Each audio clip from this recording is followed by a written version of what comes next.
see here.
So I put this tattoo kit together just by doing research on what is, in my opinion, the best parts, the best products for the budget that I had. And that budget was $200. But because I did not want to go too cheap and I wanted to be somewhere in the middle, that ended up being $301 precisely, which includes the Dragon Hawk Rotary tattoo machine. This one is the slip, and as you can see, it's because it's got these belts or rubber bands or O-rings, whatever you want to call them, but because it's not a direct drive and it doesn't have any shafts or gears, it's got a belt, so it allows a little bit of slippage. You could even run with one belt if you wanted to. And what that basically gives you is a softer hit on the skin. Now, I haven't tattooed in 10 years. And when I was doing tattoos as a hobby, I was using the coil machines. Rotaries were just starting to come out. I never seen one in person until just buying this whole kit that I purchased this one. So, and everything I'm going to be doing and testing today, it's my first time. This is my first time looking at any of this and using a rotary tattoo machine, any of these power supplies, these cartridges, the stainless steel adjustable handle, the auxiliary cables that are now used, brand of ink I've never used. This is all new to me. transfer paper, I don't know if there's actually higher quality or high quality transfer paper that people would recommend, but this is pretty much what I was using last time I was tattooing 10 years back. Also, these are the practice skins. I've never purchased any practice skins before. Everything here was purchased through Amazon, and you don't get to see these products or feel them before you purchase them, but this is thin. This is about the thickness of a sheet of construction paper. So, I mean, it was a good deal. I got, what I get, 20 of them? There's a 20 pack in here. What did I pay for that? Like $15, I think. I don't know, quote me on that. It was about $15 for like 20 of them. Maybe $10 or $11 even, but that's fine because it's gonna take me some getting used to the fact that I haven't tattooed in 10 years, let alone a rotary, which is gonna be fun and interesting. Now, before I open all this up and get started, I wanna make a quick note.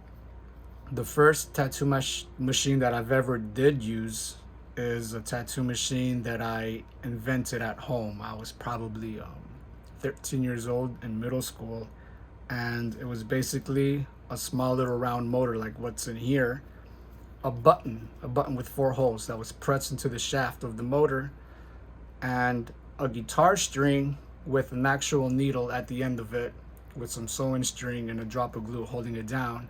And on the tip of the needle, which I got from my mom's sewing room, it was a sewing needle, I got a little bit of sewing string at the very tip, which would determine how deep the tip of it's going to go into the skin. And I used a good quality pen and made sure that the opening on the pen was narrow, you know, so I don't get any wiggle room or anything. So that was what I used to do the tattoo that I did on my ankle. So in fact, that is what you would call a direct drive rotary tattoo machine gun. In fact, that was my first experience getting a tattoo and my first experience with any machine when I was 13. The only thing is it doesn't hit as hard as these other ones would hit because the barb or the cartridge shaft, whatever you want to call it, that runs from this button all the way down to the cartridge, the shafts we use today, they're solid metal, stainless steel, okay? They have very little flexibility versus the guitar string that I was running, which every time the needle would hit the skin, it would bend inside, you know, the plastic pen straw. So that's interesting. That's an interesting tip, you guys. You know, new guys coming into this. That's like some old school stuff, man. So what are we gonna start with first? We just looked at the gun. I'm gonna put that to the side so I don't drop it. Let me see.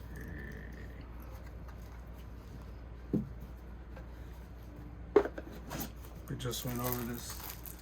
Now, because this is so thin and I'm working on a wooden table, it's basically gonna be hitting the wood and it's not gonna feel good. It's not gonna feel comfortable while tattooing. So I determined this was the best thing to tattoo over, which is a sheet of cardboard, and so that I don't feel these impressions through the artificial skin, I have some construction paper so I don't feel, you know, so it's smooth. Now, the fact that the image didn't transfer that well, I'm not gonna blame that on the skin or the transfer paper. This is because I don't have any transfer fluid or transfer medium. I used some, it was like a gel hand sanitizer, alcohol based, and I just kind of used that, but I'm good enough that I can wing the rest of it. You know, I mean, this is more about just to see how this works and how it feels and if it's worth $300. The last tattoo kit I put together, it was a coil liner, which was pretty good. It could have actually been used for shading. And I spent $300 on it.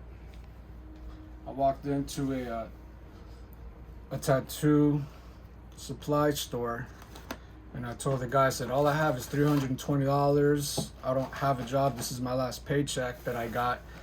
And all I have left from that paycheck is $300, and I'm trying to put a kit together. The guy gave me everything I needed. This is before we had Amazon or, you know, eBay and stuff like that. That wasn't happening back then. So I got lucky. You know, it had its merits though. So I know this kit's going to be better. Now, this cartridge set, once again from Amazon, I think it was one of Amazon's choices. I didn't purchase it because it was Amazon recommended. I purchased it based on the price, based on the fact that it brings, I think, 6 different sizes, and it was priced, I don't want to get this wrong. It was about $30 for 50 of these. I think that's what it was. And it doesn't tell you, where does it tell you the sizes at? But there's 3 different liners. It's really 2 liners, but one of the liners is actually a shader, but it looks like a liner. And then it's got 3 magnums. It's got a curved one, it's got a straight one, and whatever else. So this is all new to me. This is all new to me. So we'll see. This is well, let's find out right now.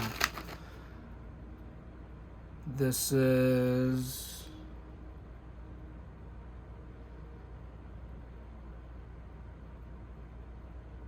.12 gauge, 7 needles. So this is a 7 to 12 gauge, which is kind of standard. 12-7, you know, 12-8. I had 12-8s.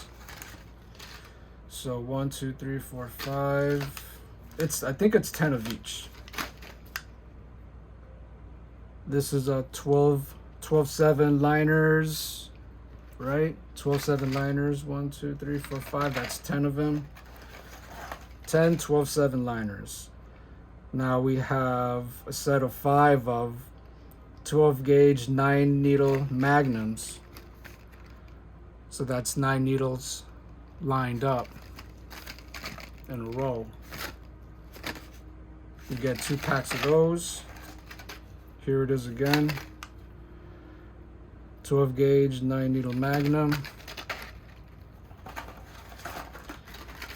Then we have 5 pack of 12 gauge 3 round liner. This is even smaller than the 7 because this is 3 needles. So this is really small. This will be some really nice detailing. 5 pack and another 5 pack of it again, 12 gauge 3 needle round liners. And then we got 12 gauge 7 needle round shaders. 12 gauge 7 needles round shader. That means they are, rather than flat, they're all bundled up. And then 12-7 round shaders again. And then the last style cartridge, last but not least, it is 10 gauge 9 needle round magnum.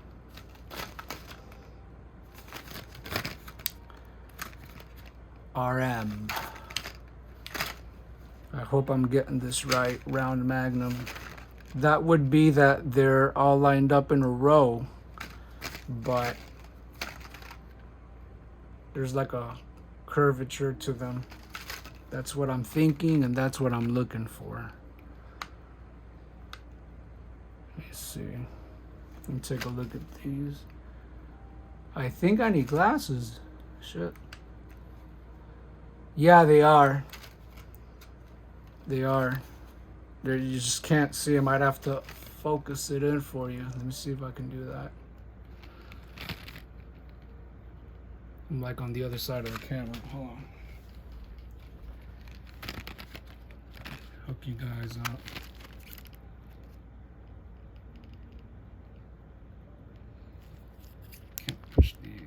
can't push these down. No.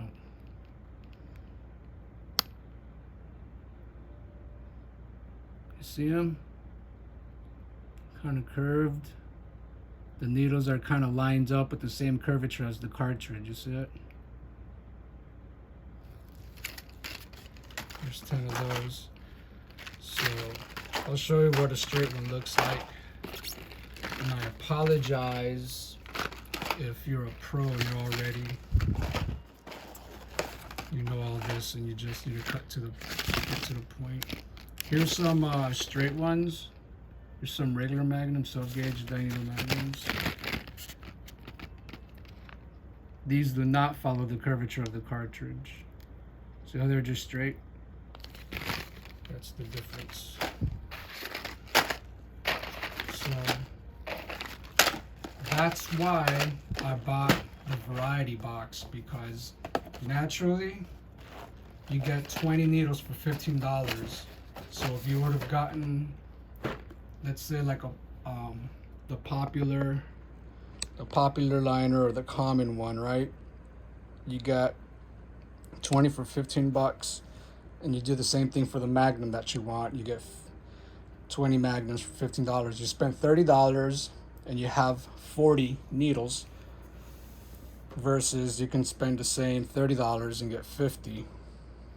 And what I'm going to do is whichever style needle cartridge that I run out of first is going to be the first one that I'm going to go out and buy a 20 pack of. It could be something named brand like Da Vinci's or Quadrants.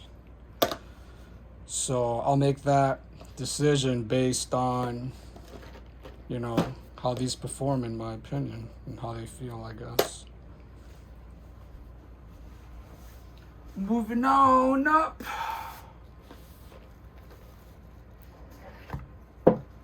Now, what I like best about this cartridge grip, or this handle, whatever you want to call it, is that it advertises that it gives you 3 rod lengths: 85, 90, and 95 millimeter. Well, this one gave me 4.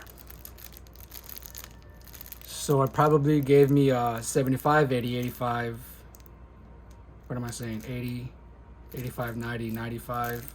I'll figure it out, but I'm grateful for that.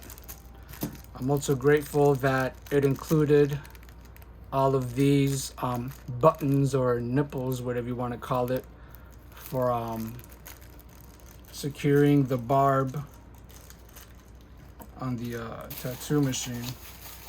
It didn't say it was going to include it, and it did, so that's awesome. And I guess they're redeeming themselves, because reading the reviews on Amazon, some people were saying that they didn't get any barbs. They're giving it a 1 star, maybe 2 stars, where potentially it deserves more than that, because the ratings are meant to be on the product. And I get it, you know, it's so true, you know, customer service and stuff.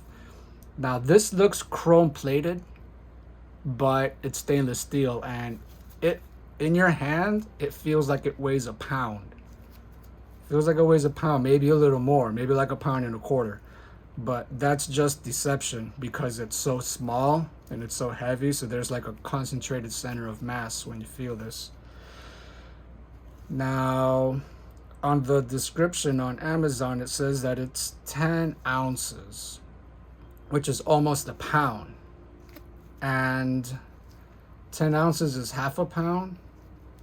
I'm not sure. Yeah, because 16 ounces is a pound. But the thing is, the weight description that I found on this on Amazon wasn't this accurate weight description when I seen the same product on eBay. You know, so that's kind of confusing, but I figured, all right, it's gonna add some weight and stability, and I shouldn't have the weight from the machine up above kind of rocking and swinging things. But we'll figure that out when we get to that point. There's no plastic parts inside. Even the cartridge receiver is stainless steel. And I asked somebody a question on one of the videos on YouTube. I asked them, have you ever replaced plastic cartridge receiver from some aluminum or other lesser brand grip that was actually nice. Just the whole thing wasn't autoclavable. Have you ever done that? So I'm waiting on that reply. Because if you can do that, that'd be great. You know, I could use this as I need it. What am I doing? Do I forget how this goes already? So it's adjustable and it's fully autoclavable. The only thing they say is don't ultrasonic wash it. I don't know why, because this isn't chrome plated. It's not like there's got any nickel plating that's gonna chip off, you know? What was the company from this? It just says made in China. 30316L stainless steel, heavy tattoo, clavable and adjustable, 1.25 inch. It says Denergy, and then it looks like they're trying to cover that.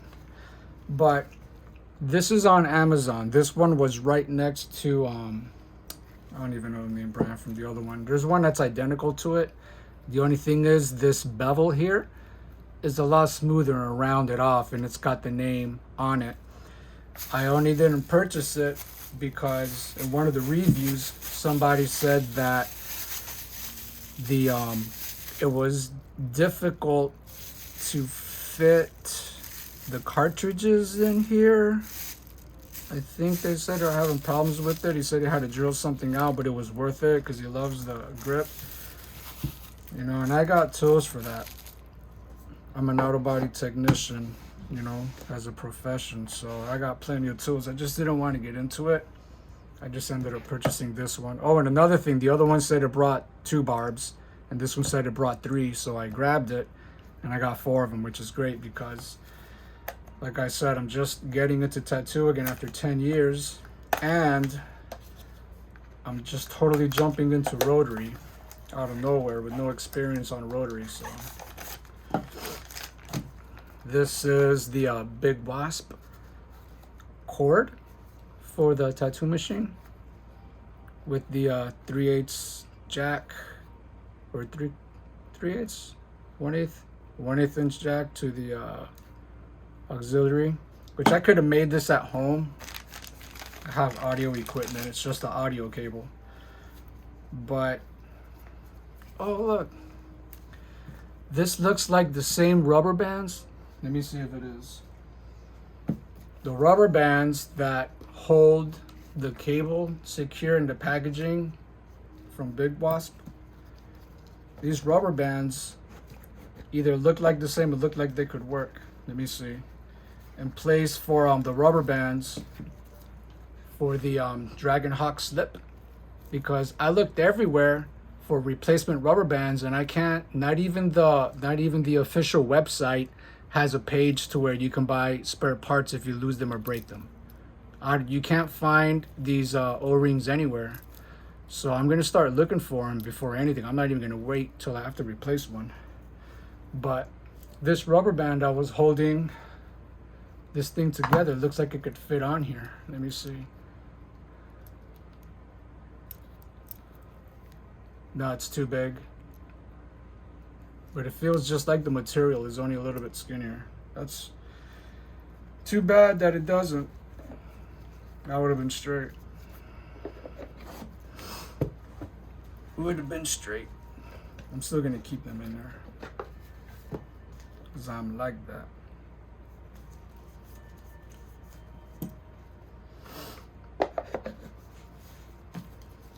Now this was somewhere between $15 and $17, and I bought it because it's not heavy duty, it's light.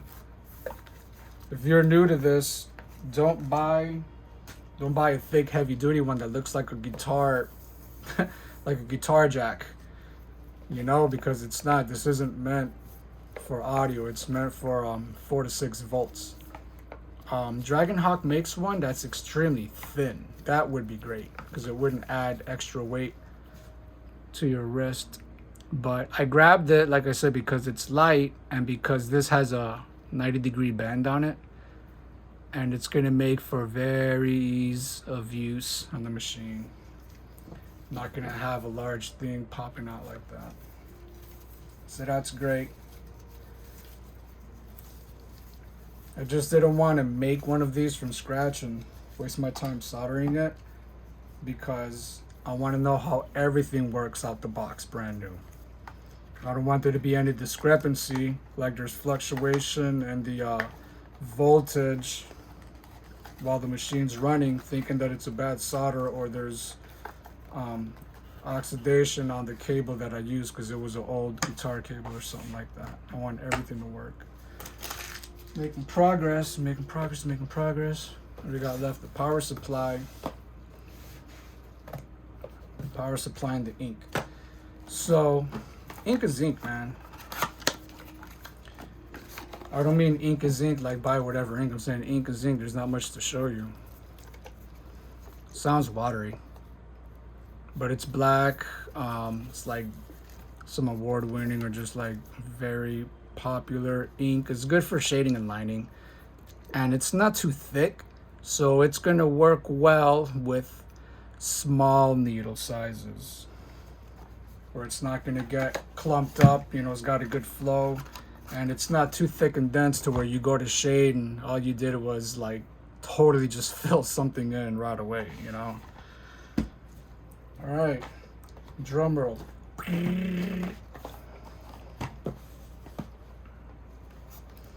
And that's a machine.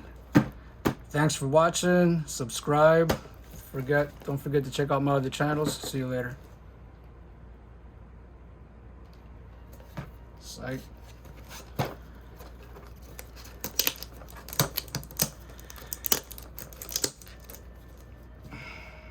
Let's see. Come on. Now I'm shopping for cases that I can use to store all my stuff. Looking at some aluminum ones.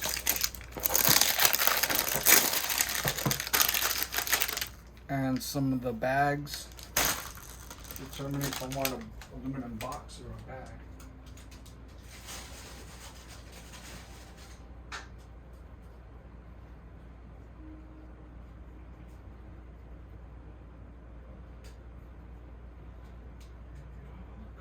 Down,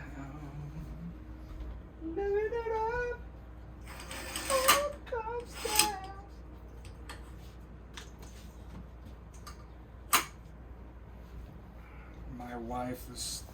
My wife is more excited than I am for this. She's like, me first. I actually bought all this and did this because my stepson's birthday is coming up at the end of this month, and he wants a tattoo. And I was like, let my older brother do it. He tats. And he didn't say anything, and my wife didn't say anything. They were just quiet, and they changed the subject. And I think it's just because they want me to do it, you know? Because that's how it is with tattoos and certain things in life, you know? They have purpose and meaning to it. So he wanted a sword for his martial arts because he's like going into the void. He's like a 16th, 18th chamber, something black belt, and it gets to the point to where they stop counting black belt levels and just go into this void. And I'm like, you have a lot of stuff. I can get you something different, man. I was like, how about that tattoo? So, well, here it is. You can just pause this and I'll add it if you want. Take a picture, it'll last longer, you know? Now,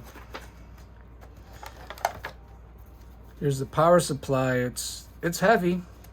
It's heavy, and it is literally the size of a hockey puck. It's exactly what it is. I never played hockey or held one, but if I ever seen a hockey puck, this is it. So the height is a little more than an inch. It's like an inch and a quarter, or an inch and a third. Yeah, let's say an inch and a third. So it's got these I guarantee you these are the neodymium or neodymium magnets, because they're small and they need to be strong. I like the fact that this whole thing lights up. Now, it doesn't come with a pedal, and I do not like that, man. I don't like that. I would have liked the pedal, man. The only tattoo machine kit I ever had when I was tattooing, when I had the coil kit. I had a $30 power supply when that guy sold me all that stuff in the store. And I never tattooed more than like 1 or 2 people a month. You know, it was more than that in the beginning, and then it kind of just like slowed down, and then it started getting busy again. But one of the reasons I stopped tattooing was because too many people wanted names, and they wanted them in the stupidest places. And I mean, everybody that I tattooed with a name isn't with that person anymore. And I mean everybody, even the ones that were married. You hear that? Even the ones that were married. And I just didn't want to do it. My older brother ended up taking over the tattoo kit. He ended up taking over it and keeping it. All right. Let's do this. Here we go. We're going to give this power. That is dope. I'm feeling it already. I'm getting in a tattoo vibe of things. Now, even though it doesn't come with a pedal, you can still operate it with this. Oh, they're not buttons. Oh, it's blinking. It's touch. They're not buttons. They don't click. You just touch it. 8 volts. That's a lot of volts. I'm gonna go down. Wait, how high does it go?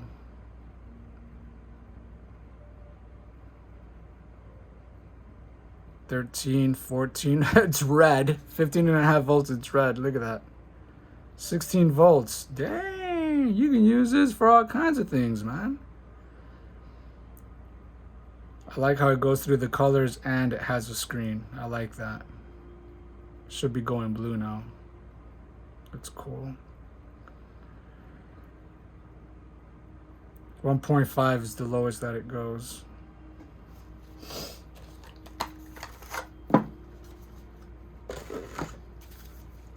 We're gonna tattoo now.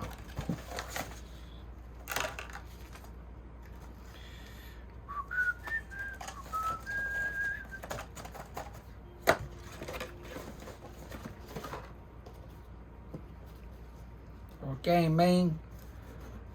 We're going to tattoo, man. You did thing right here, man. The thing right here go wee. You get that? You put to the core. You get the tattoo machine, man. You put the core. Put the core in here. You put the button, man. Alright, this should just start running.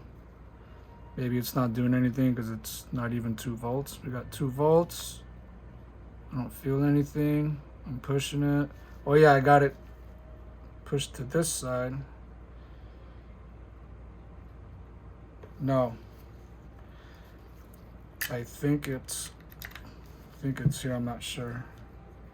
I should have read the manual for this, but that's what us guys do, right? We skip that part, don't we? 12 volts. Whoa. Whoa.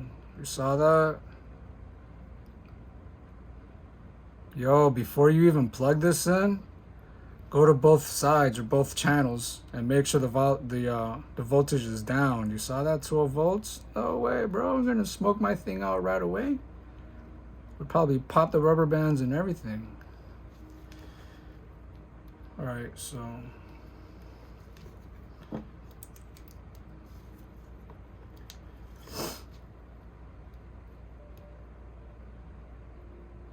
I know there's a way to like this girl did a video.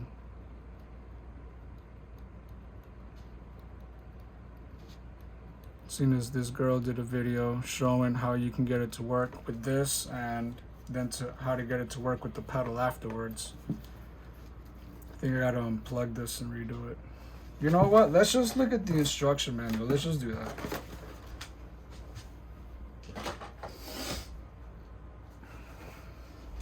That's a good idea. Let's see here.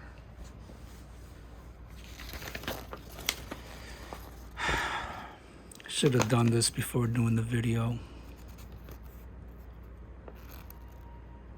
This is embarrassing. Okay, foot pedal or second tattoo machine, so it doesn't matter what side you're on.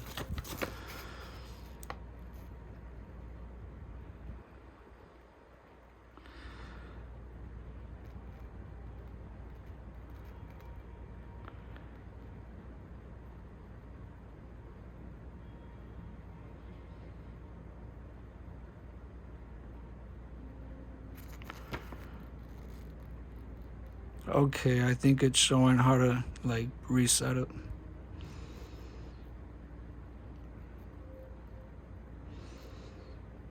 Hold the voltage up and left button for 3 seconds till LED display show 1 through 0. It means one machine setup device foot switch mode is still working in this mode. For running 2 tattoo machines. I'm not even going to read that because then I'm going to get confused. So what I'm going to do is I'm going to unplug everything.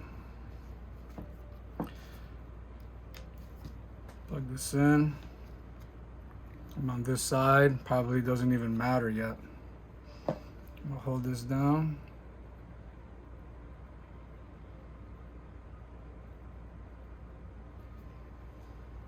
So now I think that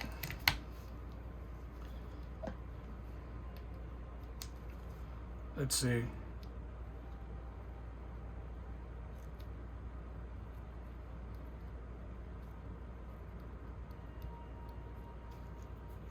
Nothing's happening yet. Oops. Why not?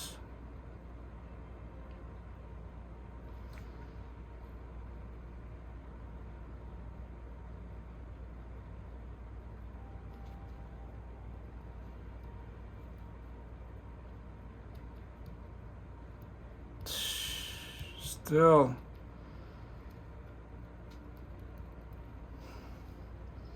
I can make a foot switch pedal by sticking a plug in here, just ground it out.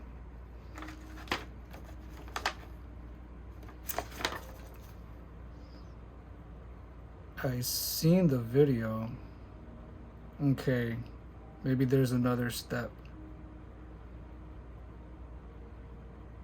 The 2 power supply running 2 machines. Set up, hold the voltage down and right button for 3 seconds.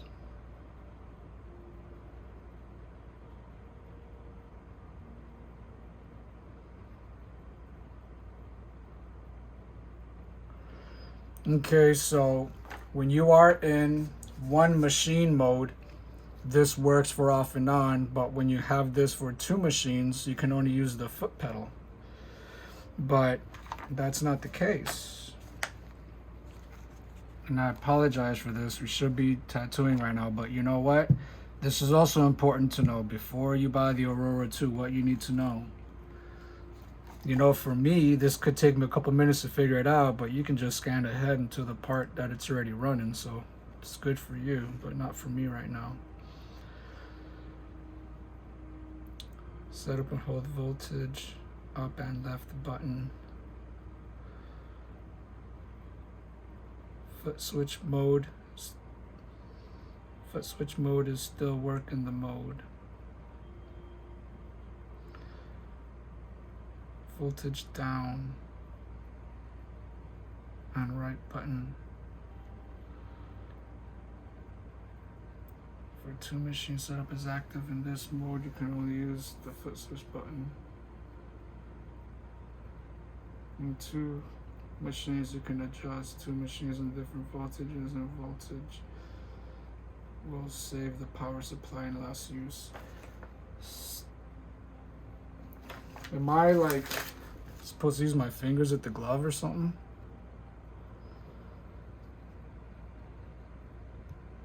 It's going on, man? It's supposed to be running. I need to get my voltmeter and see that I'm getting that it's not the machine.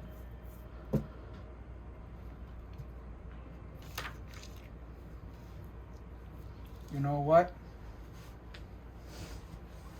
Let's get on that video. I'm gonna find that video where that girl was explaining that. I don't know if I saved it or not. I know I can find it in my history.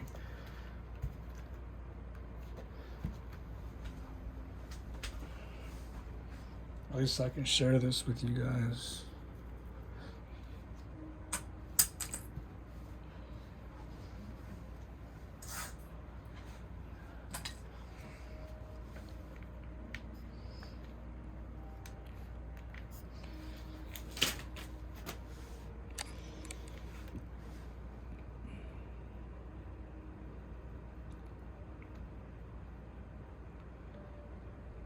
History.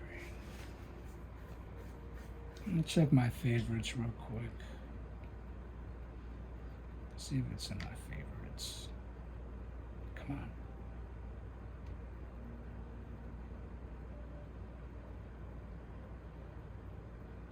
Yeah, it's not in my favorites. No, I didn't save it to my favorites on my other YouTube channel. Let me see what's in my history.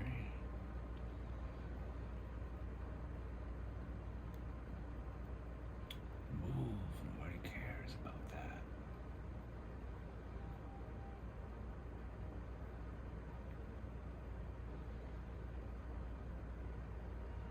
And I'll tell you, man, I've seen so many videos about the masked flash, the Dragon Hawk slip, this one, a Dragon Hawk Falcon, the Hummingbird. I'm not too much into the pants because they're too fat. They're too fat and large, and I don't find it comfortable.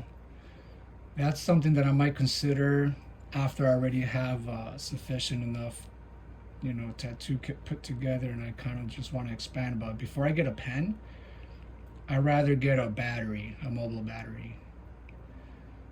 Even a power supply. I could even make a power supply to where it'll go from the auxiliary cable and the other end is a USB, and I can plug it in to a USB power bank and just be portable like that. I don't have to spend $40-50 on their stuff, and I also don't have to feel the weight on top of the gun either, or the machine for you professional, hardcore, dedicated tattooists.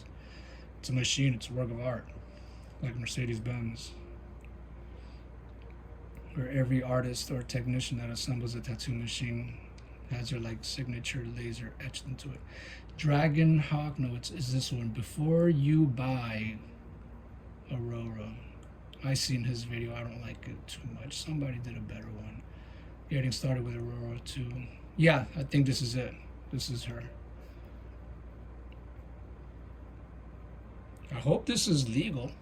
I'm not like gonna get like get a slap on the wrist for showing someone else's video. It's already on YouTube. Okay, so today I'm going to show you how to troubleshoot your Aurora 2 power supply. This is where the power supply goes in, and it allows for you to be able to use two machines plugged in at the same time, but obviously working at different times. So if I plug this machine in here, make sure I push the arrow because I'm using the machine that's plugged in. Doesn't her voice sound like the blonde lady, Supercar Blondie? When she shows all those high-end exotic cars, she's always like, and if you look over here, this button right here.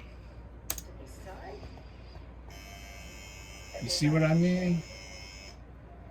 If I remove this and plug it into this side, if I don't push the arrow, it will not start the machine.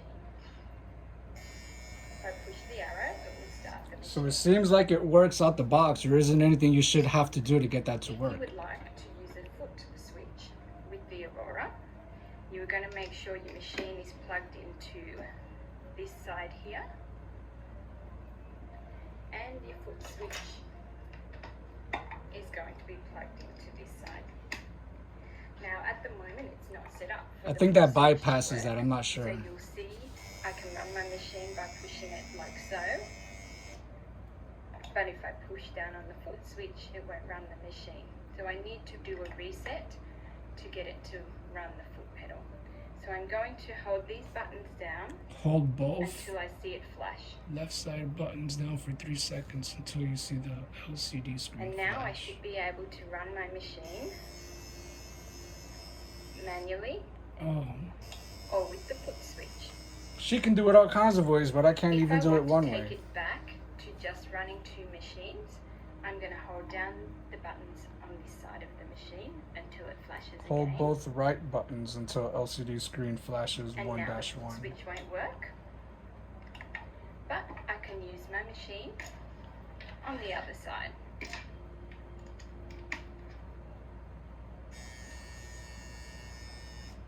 Huh. Alright, man. So apparently I didn't do anything wrong. I just didn't do the right thing.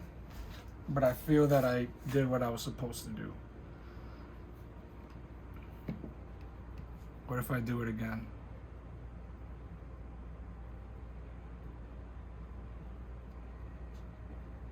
Still won't work.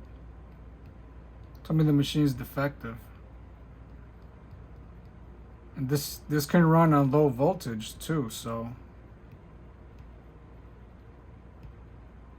while it's blinking probably means it's on, and when it's not blinking means it's not. So why isn't this machine working?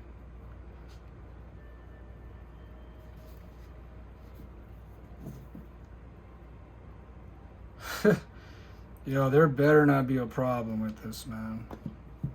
There better not be. Let me get my voltmeter. Right, as a matter of fact, hold on. Before I get my voltmeter,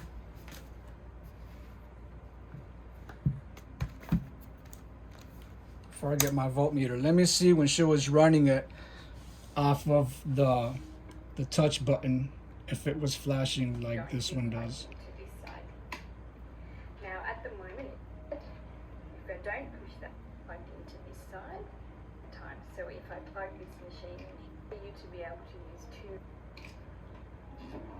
shoot your Aurora 2 power supply. This is where the power supply goes in, and it allows at the same time to make sure I push the arrow because I'm using the machine that's plugged into this side. It will run the machine. It's not flashing when she runs it. If I remove this and plug it into this side, if I don't push the arrow, it will not start the machine. It's not flashing. If I push the arrow, And when she runs it, it still doesn't flash. But when I try to run this, it flashes.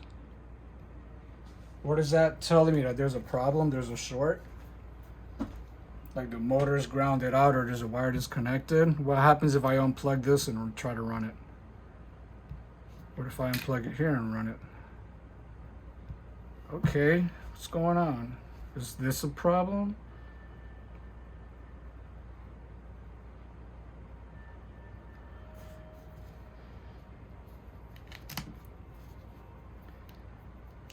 Come on. Jeez. Really?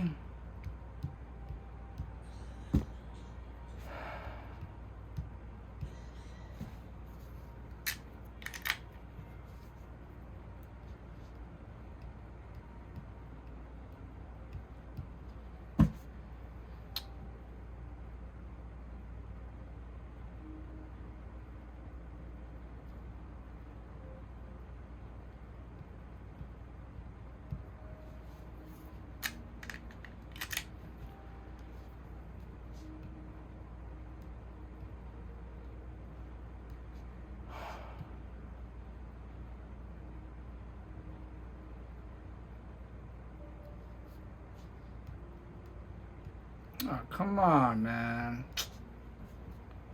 Think of my voltmeter.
right, this sucks.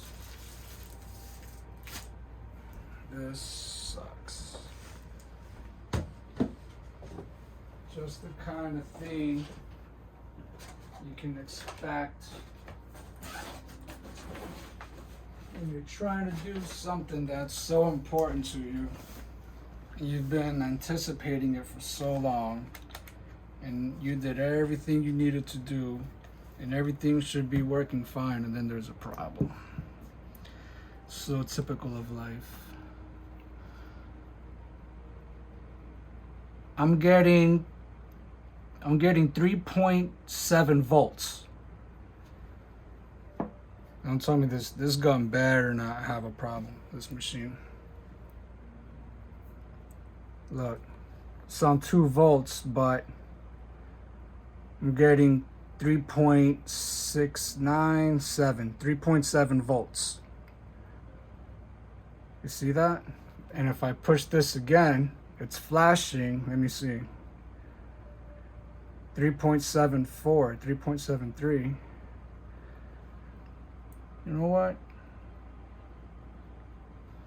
What happens if I put the voltage down?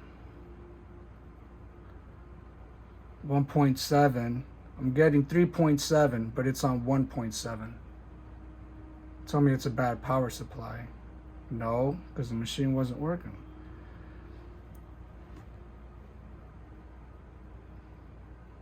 This is on volts. 3.74 volts, but it's showing 1.7.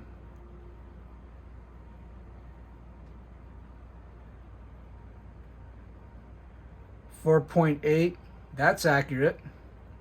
4.8, 4.8, 4, 4.6, okay. 3.5,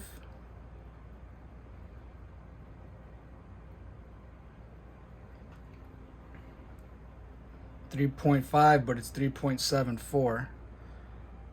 3.4, 3.73, 3.2, 3.73 still. 2.5 volts. 2.5 volts, and it's still 3.7.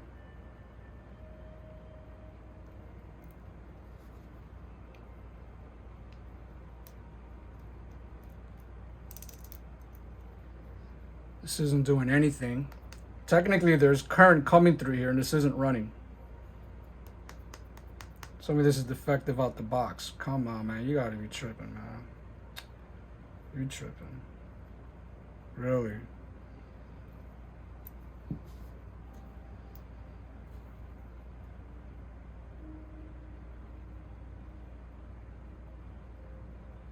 It's on 2.5 volts, but it's showing 3.7.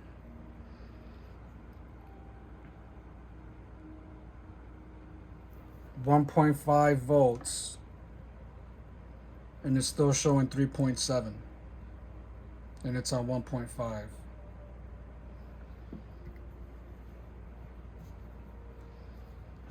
Jeez, come on, man. What's the deal? Look at that.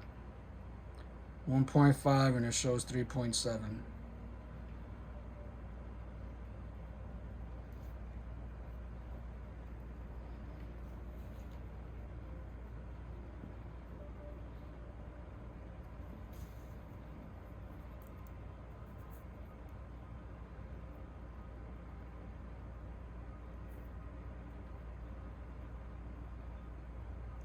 Come on, man. Are you serious right now? So what happens on this other side? Nothing should be coming out of here. 4.19 volts. 4.18. And I haven't even switched sides. 4. Look at that. 4.17, and it's on 1.5 volts. 1.5, and it's showing 4.16. And it won't go any lower. And if I stop it, it's still showing 4.18 volts. So basically, when I hit stop and start, it doesn't turn it on or off. It doesn't do anything, but there's constant voltage coming out. But that's not running. It could be because it's getting voltage and no amps. This could be defective.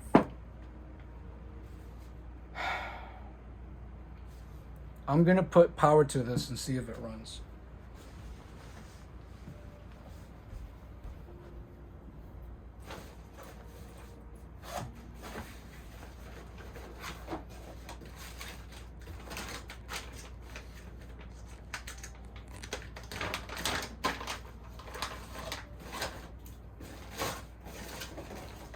Now I'm upset.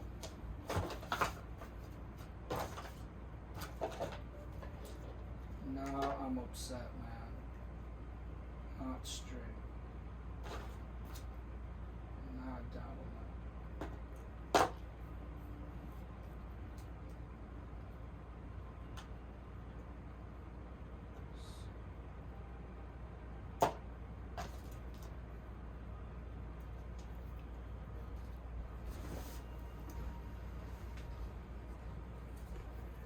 This is 7 volts. It's a little much, but I'm just gonna run it for a second. Just to see if I can get this machine isn't defective. So what I'm doing, plug this into the machine where it goes, lay that down. There's the end here. First thing I'm gonna do is check the voltage from the battery with the voltmeter.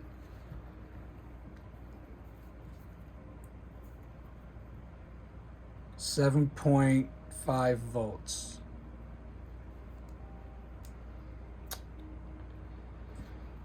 I hope I'm doing something wrong, man. This junk better not be broken.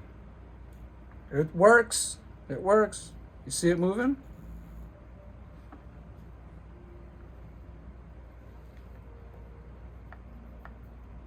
It works. It's not defective. See it?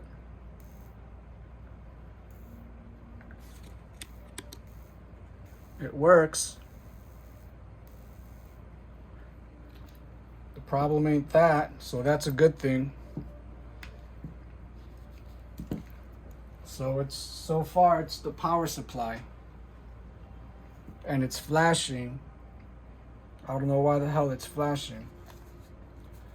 And it shows that it's delivering current. But how can it be delivering current and it's not running this machine? And the cable's not defective. I just used this cable to run the machine. Let me see if there's a problem with the voltage. Nope. 2.7 volts, nothing. It's not stopping or starting. 2.9, nothing. 4.1 volts. There it is. Look at that. Let me see. Now it's running. 3.9. 654.321. It's running on 3.1 volts. That's the lowest it'll run, 3.1. It takes a second to start after I push the button.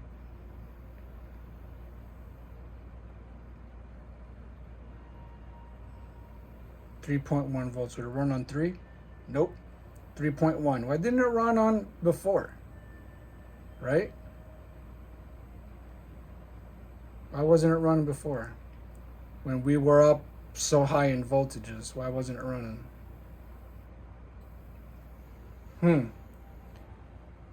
That's weird. Wow, this is strong. It's pretty strong for working so slow. It's a pretty strong motor. And they say use this machine between 4 and 6 volts.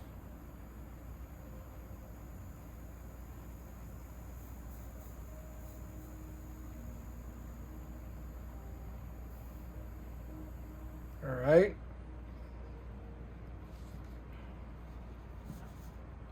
For some reason, it took so long to get that to work. Why was that? Why didn't it want to work at first? How much time do we spend trying to figure out the power supply? All right, let's start tattooing.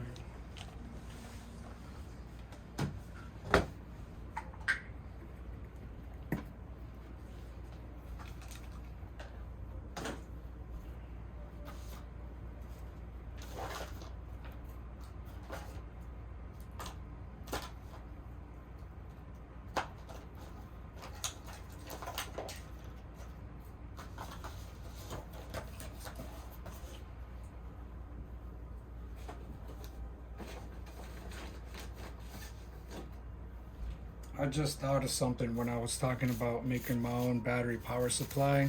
I'm not going to be able to adjust the voltage output without a buck, BUK, or a voltage step converter.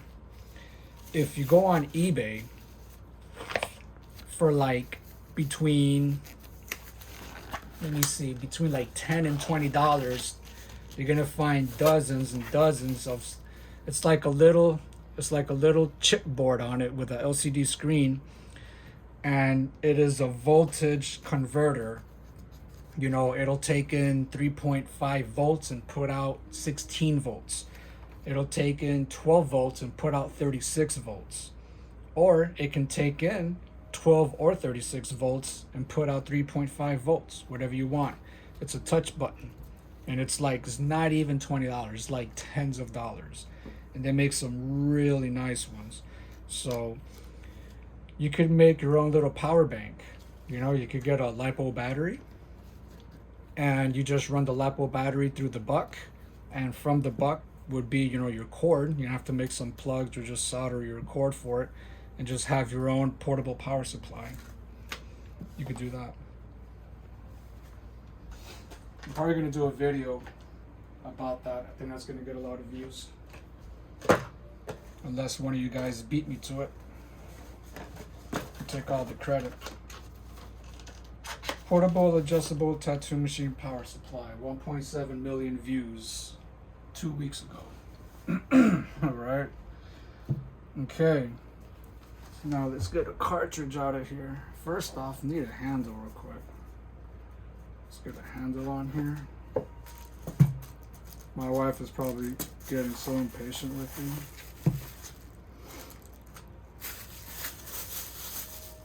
This is, Jesus, so heavy. This weighs like 20 of these. Put it that way. This weighs 20 of these machines. That's the weight comparison. So here's my shitty transfer thing. Like, it's not gonna be hard enough, you know what I mean? Learning this, right? And tattooing for the first time again with the new machine, as if it ain't gonna be hard enough. And then with these cracker thin skins, I barely have an image on here. Yeah. Here's my ink. Do I shake this? I don't know. I'm gonna shake it anyway. Am I supposed to? Does it say do not shake? Let me see. Warning. This product contains pigment that may cause allergic reaction. Keep out of reach of children and pets. Avoid contact with skin. Just kidding. Imagine that. Attention, this causes allergic reaction. That's not a good start. Do not use on or near eyes. Store in a cold, dark place. Shake well. Okay. Pigment, distilled water, isopropyl alcohol. This is a product of the Allegory Inc. Corporation, manufacturer, owned, and operated in the U.S. It says shake. It says shake what your tattoo artist gave you. Shake what your tattoo supply seller or distributor gave you.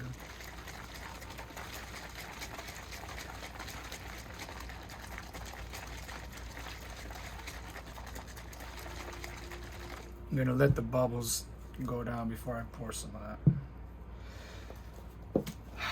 I am gonna go with the regular standard needle.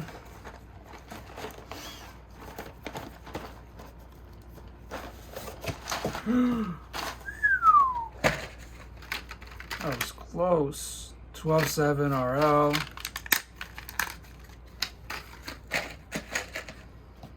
That's gonna be my practice needle forever. Use the same one every time I want to mess around.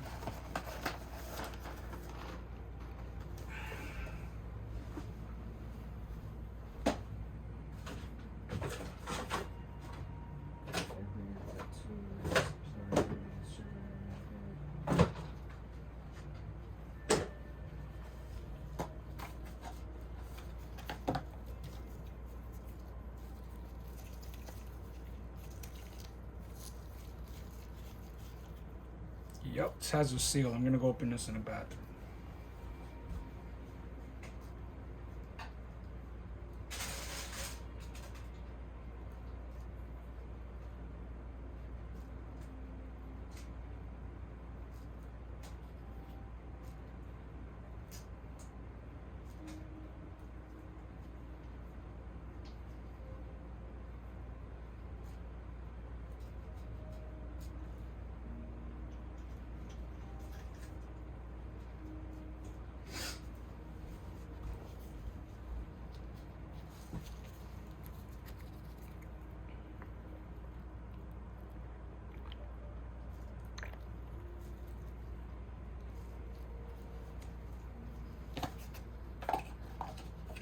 I miss tattooing, man. It's pretty common, can be tranquilizing. Calm, relaxed. I'm gonna keep another one nearby.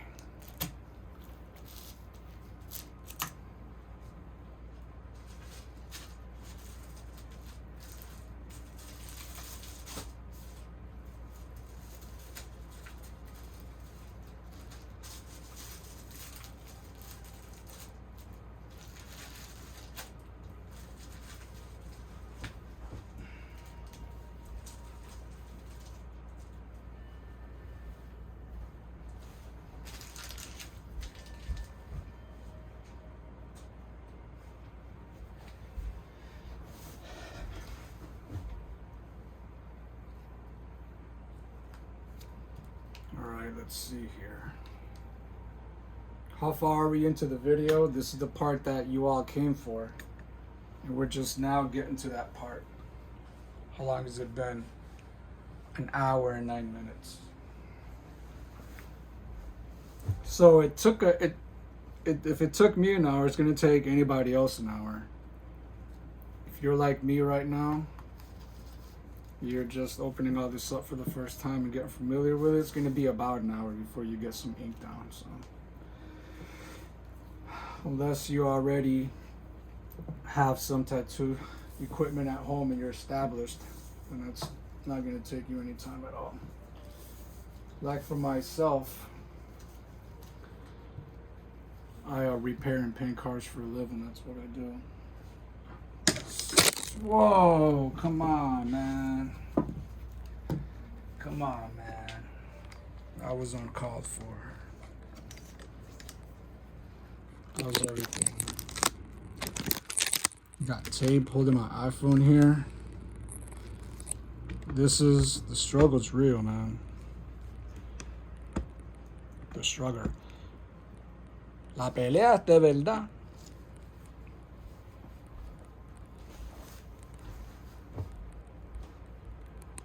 The struggle is real, man.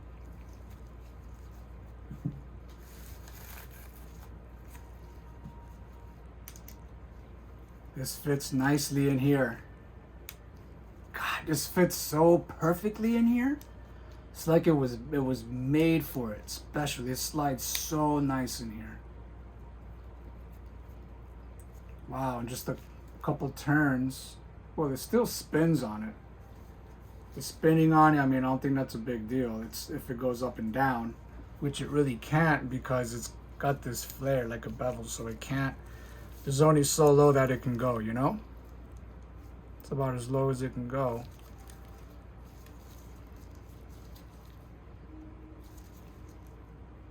Yeah, it'll still spin on you.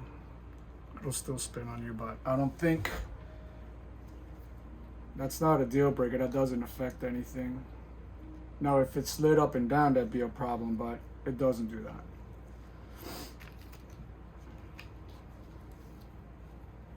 I don't want this.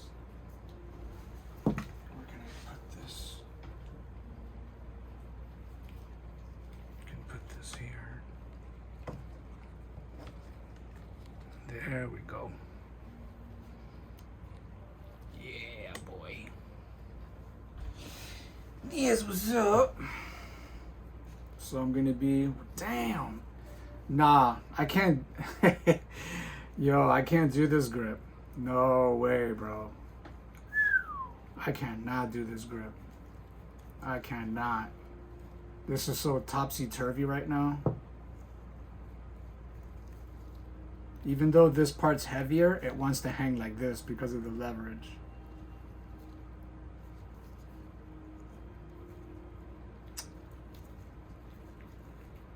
Damn, this is heavy. No way, dude. Who uses that? Shit.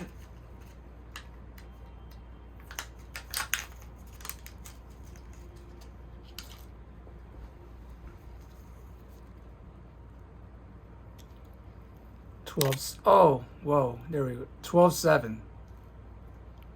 7 needles, 12 gauge. I was working with 8s last one. So, okay. So this just pushes on it. It doesn't click into it or snap into it. It just pushes it down. And this is spring loaded so that it can follow the barb back up.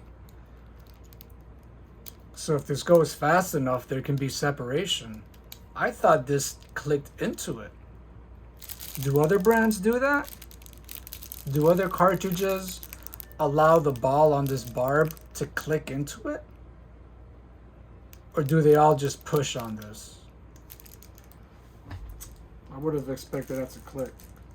I would imagine that would be a better name brand cartridge, you know?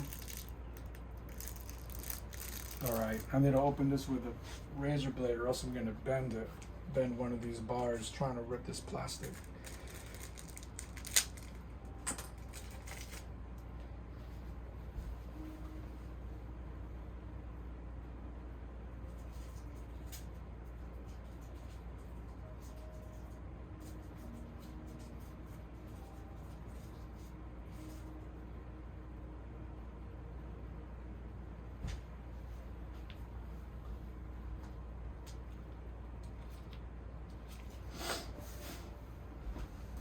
So now I got to determine what length is going to be the proper length.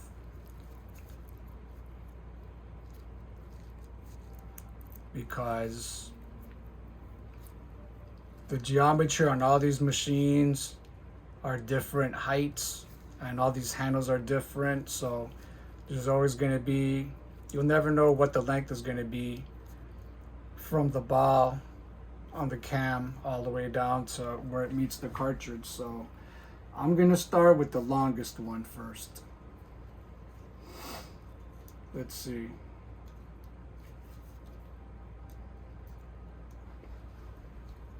I'll show you guys. Slide that down.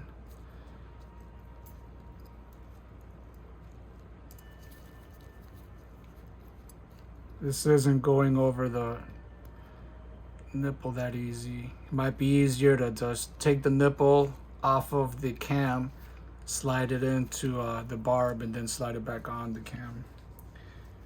Or whatever, you know?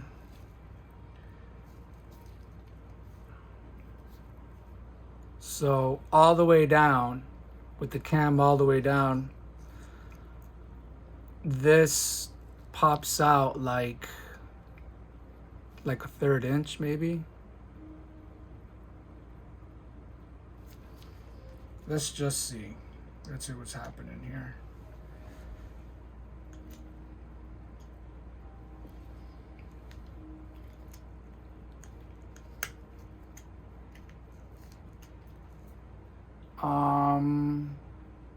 What the hell? This cartridge doesn't stay. This cartridge just falls right out. This is too long. This barb is all the way up and the needle's still coming out. So this is too long.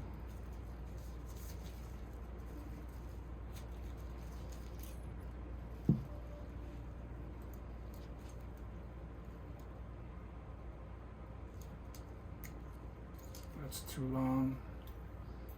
Let me try the shortest one. This is the shortest one.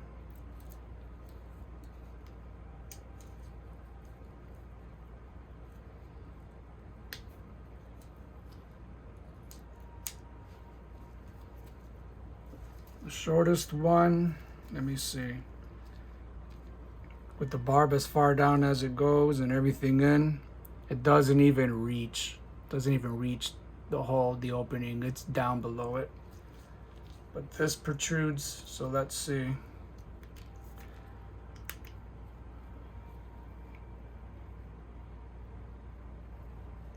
No, it doesn't even. Well, this clicks into place. Yeah, there was just too much pressure, but it doesn't stay good enough. This doesn't stay in place good enough.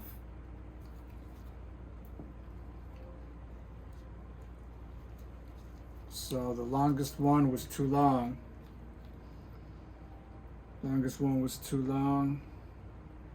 Short one was too short. That leaves the in-between ones. Where's the adjustment on this handle? It's probably somewhere in the middle. Yeah, it was closer to the end. Let me just close it all the way in towards the shortest length. You in here, tighten you up. Just put you in now in advance. That went in pretty firm. Guess it depends the position of it.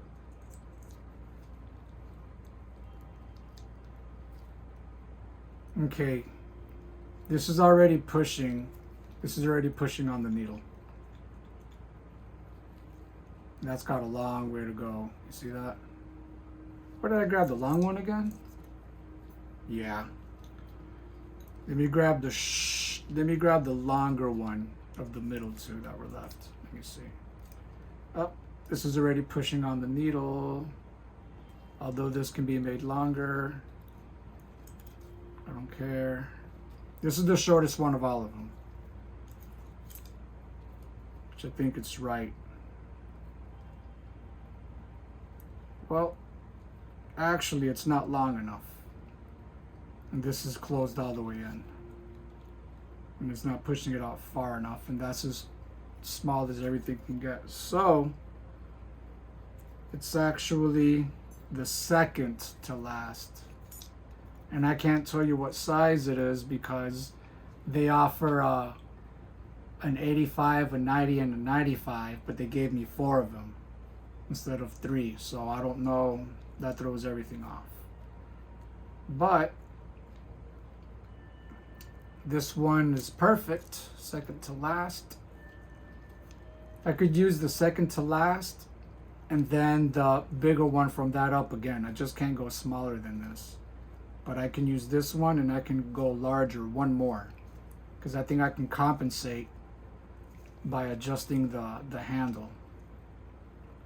Because I can adjust the length on the handle and I can also determine how far in I slide it. But I would rather it be in all the way, you know. So, be sure this doesn't pop out. It's good.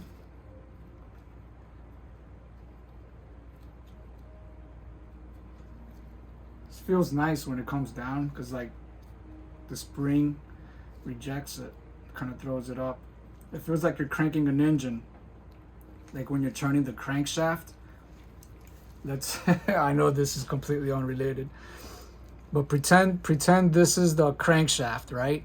And pretend this is the piston rod and the piston's here, right? And it turns, and this is the part where it makes compression, where it gets hard. and then when it breaks top dead center, it gets easy again. That's what it feels like. Oh, so let's get this pulley on here. I don't want to make it too tight, but I'll get that pulley on there.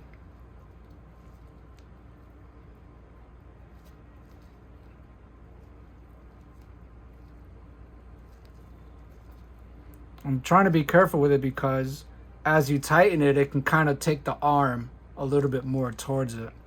And I'm trying to hold the arm from going up against the barb. But as long as you can spin the pulley after you're done tightening and you adjusted it, if you can still spin the pulley up against the barb, it's not that tight. So that's what you want to do. All right. See this bad boy run. Here we go. Let's see it.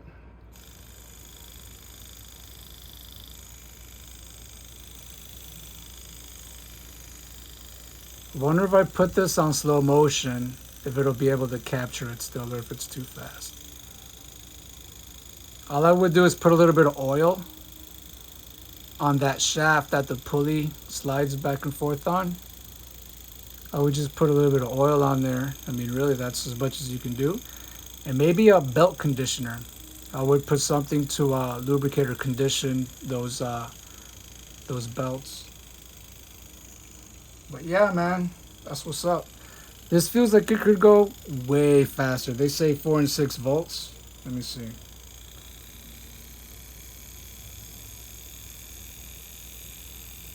Six volts feels good to me.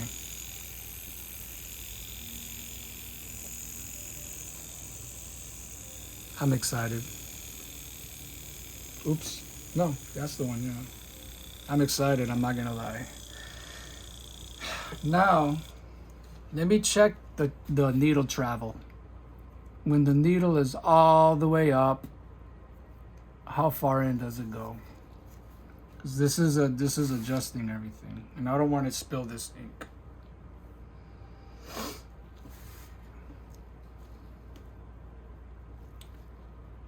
Okay, when it comes all the way out, the needle comes out like about 3 millimeters, about 2 or 3 millimeters it comes out, which is good. But if you're riding the tube on someone's skin, that's going to be pretty deep. Yeah, man. You'd want that to be a little bit less. And when this comes all the way in, how far does it go? It's flush with the tube almost before top dead center on this stroke. And it only needs to come in it just needs to pass the edge of the cartridge just a little bit to collect ink. It doesn't have to go that far in, so this is good.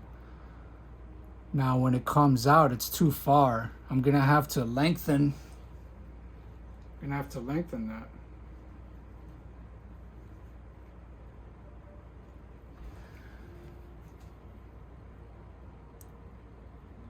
Yeah, I'm gonna have to lengthen that.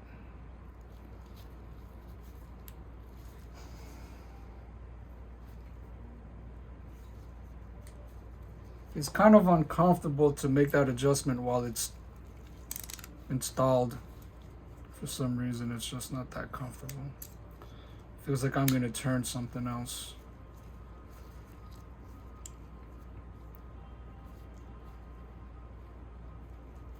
Now, when this barb is top dead center, I think it should still be making contact with the needle. I don't think there should be separation because that's going to cause noise and it's going to cause inaccuracy. But it is, because I can see the needle even at top dead center. When I slightly move it, I can see it working the needle, so I know it's constantly making contact. There, when it comes all the way down, that's still, I only need it thick enough for the skin. I don't want to go through the skin, so I'm actually gonna have to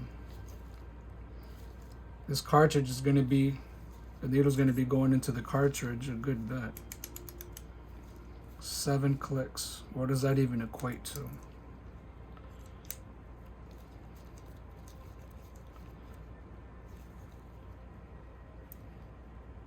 It's still on it. Still rides the needle. There we go. When it's all the way out, that's probably perfect for human skin, but it's probably still too much for this artificial skin. Still too much because this is really thin. So I'm gonna have to lengthen that more yet. Somebody said, be careful about how you're adjusting this. And this was on an Amazon review. He said, you won't know how close you are to the edge to completely just opening this and disassembling it.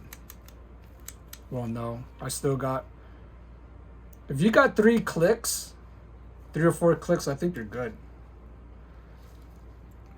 Am I on the needle at top dead center? No, I'm not. I'm not. Not anymore. When the needle's at top dead center, there's a little bit of needle separation.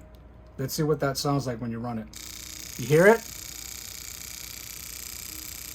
That's separation between the barb and the cartridge inside. Separation. Which, I mean, it's obvious, but let's say this is the cartridge stem, the spring-loaded stem, and this is the barb, it's doing this. That's exaggerated, but there's separation. Even if it's a little bit separation, you don't want that. I would have to get a longer barb and then open this all the way.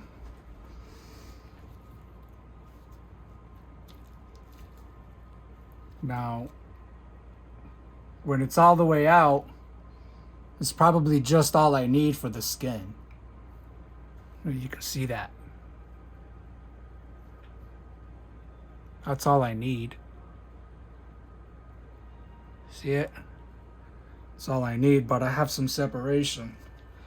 What's the second one up? Let me see. That would be this one. Let's see what happens.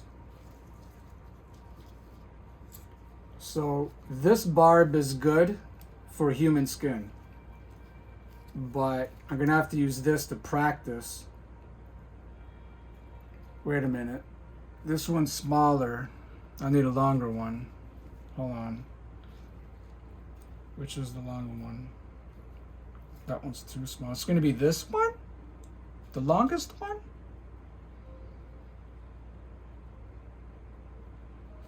For real?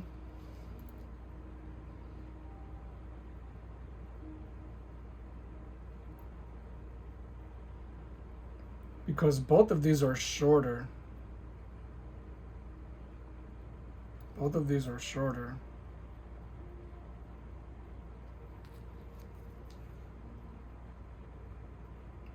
That means I need this one, and then I'm gonna have to open up the cartridge all the way. Let's see how that plays out. Taking this barb off of the cam isn't that easy. Feels like it's causing significant wear and tear on the rubber grommet.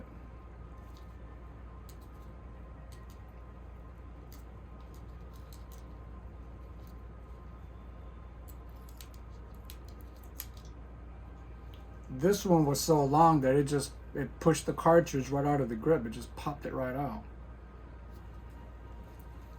This is all the way up.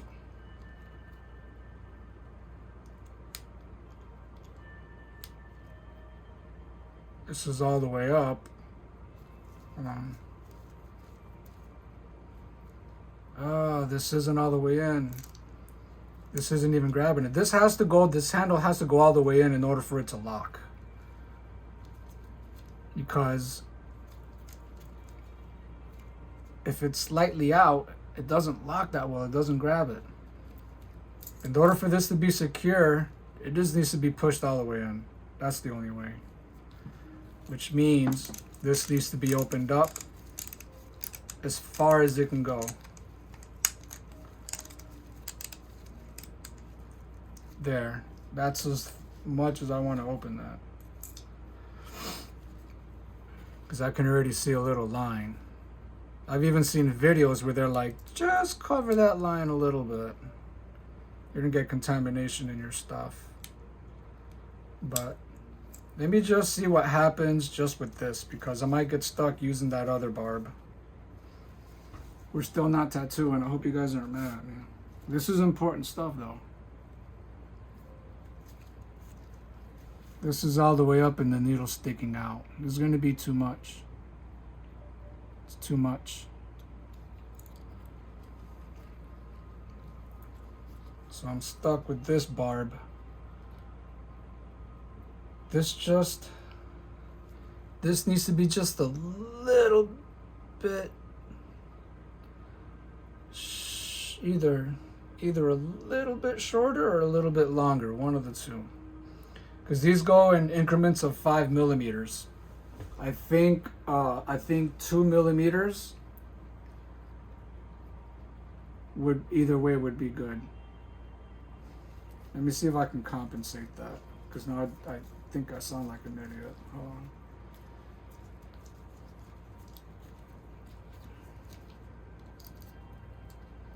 Either way, we gotta start throwing some ink down. It's been long enough.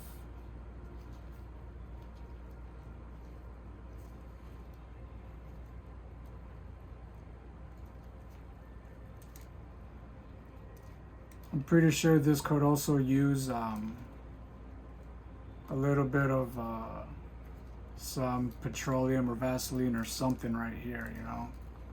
Like installing this dry, causing all this friction.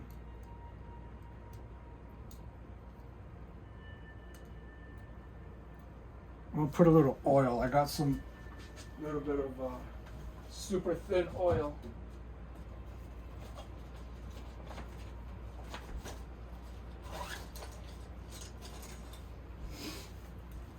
I got this oil. This is the oil that I use to lubricate the blades on my my hair clippers.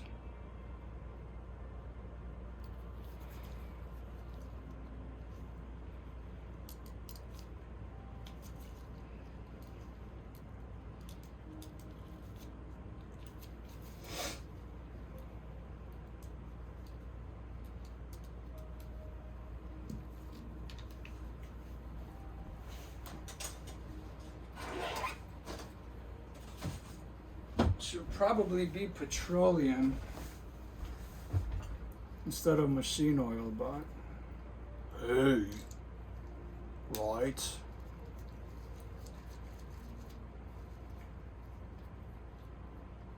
Right. So there's a little bit of, the best I can do is there's a little bit of separation. When I turn this manually, I can hear it when it makes contact with the cartridge and when it doesn't. I'm just gonna close this in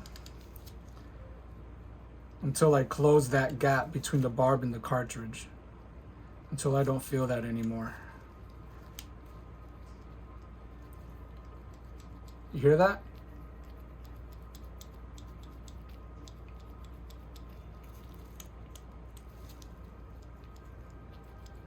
Gap's getting smaller.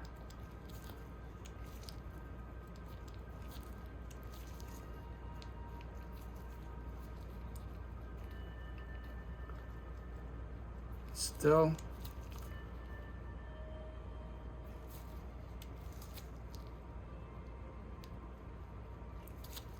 Jeez, still separation. Still.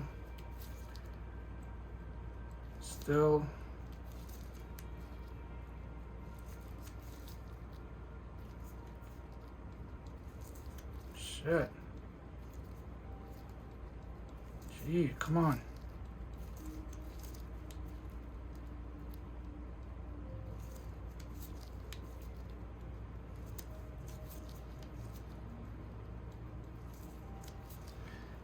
Damn. Still separation.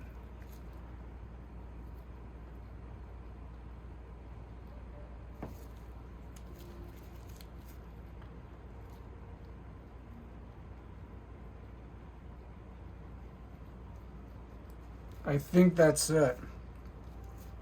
I think that is the longest I can make the grip. Let's see here.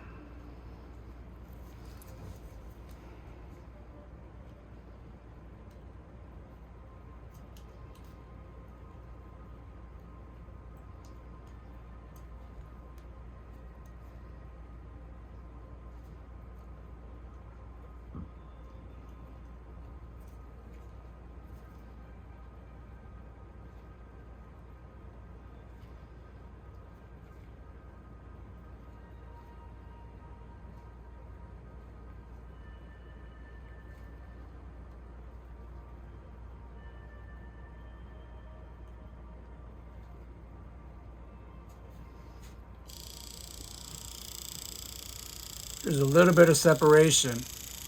With that little click, it should go away if I tighten this one more time. Nope. That was 2 clicks and it didn't.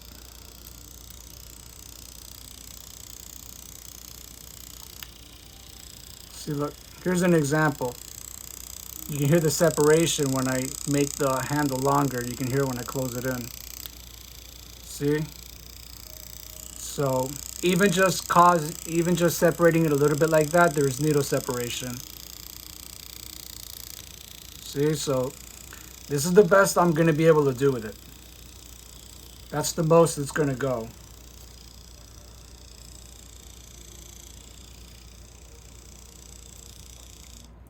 And when the needle is all the way in,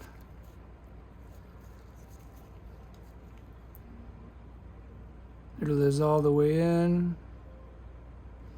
only like 1 millimeter below the edge of the cartridge, and when it goes all the way out, that's what it is. It's not bad. That's it all the way out. That's not bad. All right. Took long enough, right?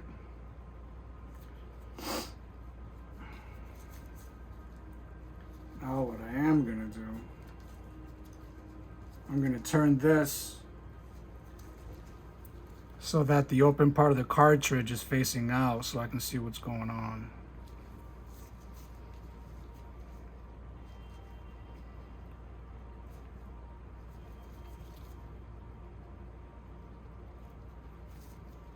This sounds like it could be a little closer.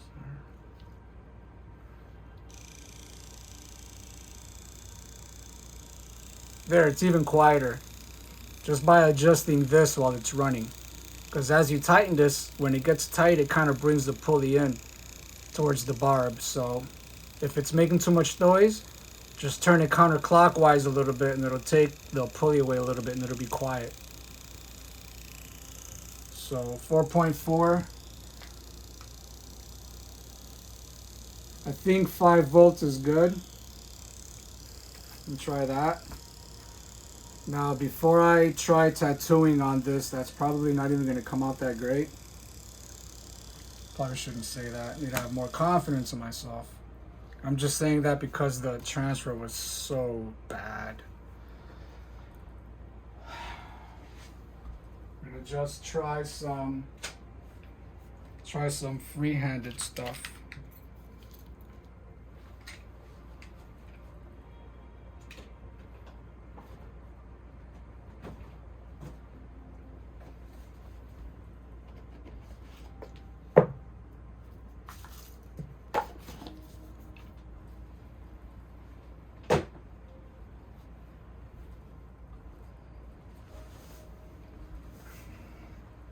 Alright, to not make this video too long, I don't know if I should continue tattooing or start a new video for the tattooing part. This is already 1 hour and 40 minutes, so we can call this an unboxing and demonstration, or maybe just an unboxing and an up-close look and getting familiar with it. We'll call it that. So I'll proceed here with another video for just starting the tattoo stuff and seeing how it works. So I'll see you in the next one.